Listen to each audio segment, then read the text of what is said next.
جہالت کے جو اثرات معاشرے پر مرتب ہوتے ہیں، جائزہ کہ جب تک کوئی بھی شخص اپنی جہالت کا علاج نہیں کر لیتا یا جہالت سے اپنی طبیعت کو باہر نہیں نکال لیتا، قرآن مقدس کا فیصلہ یہ ہے کہ اللہ تعالیٰ ایسی قوموں کو پستی اور زوال میں ہمیشہ دھنساتا چلا جاتا ہے، کیونکہ جہالت کی وجہ سے انسان کا عقیدہ بھی خراب ہو جاتا ہے، اعمال کے اندر بھی مختلف قسم کے فسادات پیدا ہو جاتے ہیں، معاملات کا بگاڑ پیدا ہوتا ہے، اور انسان کثرت کے ساتھ جہالت کی وجہ سے بد اخلاقی کا شکار بھی ہو جاتا ہے،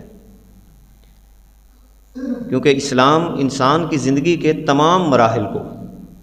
بڑی تفصیل کے ساتھ بیان کرتا ہے۔ بولنے کے آداب ہیں، باہمی رابطے کے آداب ہیں، مجلس کے آداب ہیں، اور اس کے علاوہ آپس کے تعلقات کے آداب ہیں۔ یہ وہ سارے آداب ہیں جو اسلام ایک مکمل رہنمائی ہمیں عطا فرماتا ہے، اور جو لوگ ہدایت پر جہالت کو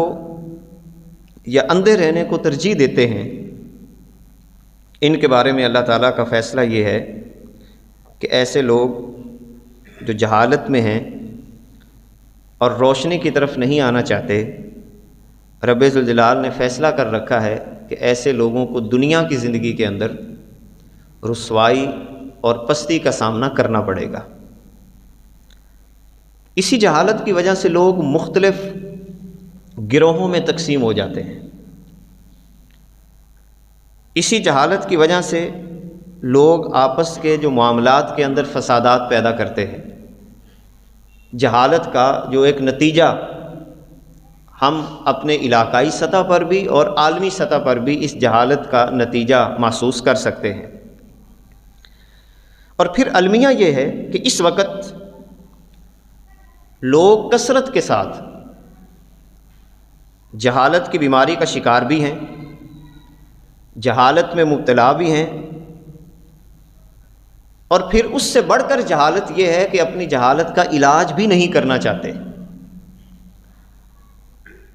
اور پھر دین وہ اختیار کریں گے، دین کا کوئی بھی مسئلہ اس وقت اختیار کریں گے جس میں ان کا اپنا کوئی ذاتی فائدہ رکھا ہوگا، یعنی دین کو بھی اپنی خواہش نفس کے مطابق اختیار کرنے کی کوشش کریں گے، کیونکہ جہاں پہ جہالت ہوتی ہے وہاں پہ ہلاکت ہوتی ہے۔ اب اس کی ایک مثال ہم ابو داؤد شریف کی ایک روایت سے، ایک واقعہ سے لیتے ہیں۔ حضرت جابر رضی اللہ تعالی عنہ اس روایت کے راوی ہیں۔ آپ فرماتے ہیں کہ ہم ایک سفر میں تھے،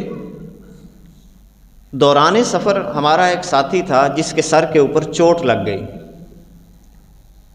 اس نے باقی ساتھیوں سے مشورہ کیا، اور چوٹ لگنے کے ساتھ ساتھ اس پر غسل بھی فرض ہو گیا۔ اس نے ساتھیوں سے مشورہ کیا کہ مجھے بتائیے کہ کیا ایسی حالت میں مجھے تیمم کرنے کی اجازت ہے؟ اب اس شخص نے سوال کیا کہ چوٹ بھی لگ چکی ہے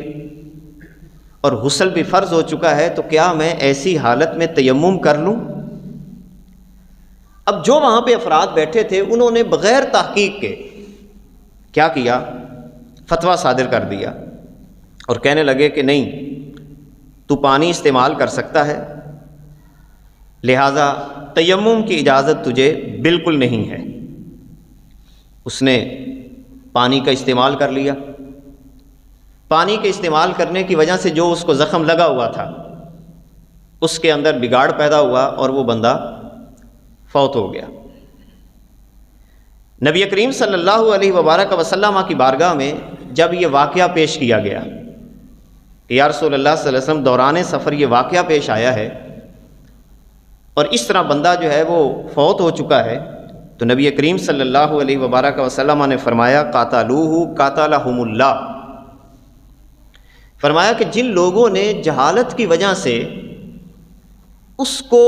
صحیح رہنمائی ہی نہیں کی تو انہوں نے ہی اسے قتل کیا، اور اللہ تعالیٰ ان کو ہلاک کر دے۔ اب دیکھیں جہالت کی وجہ سے، اندازے کی وجہ سے انہوں نے مسئلہ بتا دیا، جس کا نتیجہ کیا نکلا کہ وہ شخص جس کے بارے میں خود نبی پاک صلی اللہ علیہ وسلم فرما رہے ہیں کہ اس کے لیے بس اتنا کافی تھا کہ وہ تیمم کر لیتا اور پھر اس کے بعد کیا کرتا، اپنے پٹی باندھ لیتا اور پٹی کے اوپر بس مسح کرنے لگ جاتا، تو بس اتنا اس کے لیے کافی تھا۔ تو حضور علیہ الصلوۃ والسلام نے فرمایا کہ جن لوگوں نے جہالت کی بنیاد پر اسے فتویٰ دیا ہے اور اس کی رہنمائی کی ہے، رہنمائی کرنے کی کوشش کی ہے، انہوں نے اسے ہلاک کر ڈالا، اور میں محمد ان کے خلاف دعا کر رہا ہوں، قاتلہم اللہ، اللہ ان کو ہلاک کر دے۔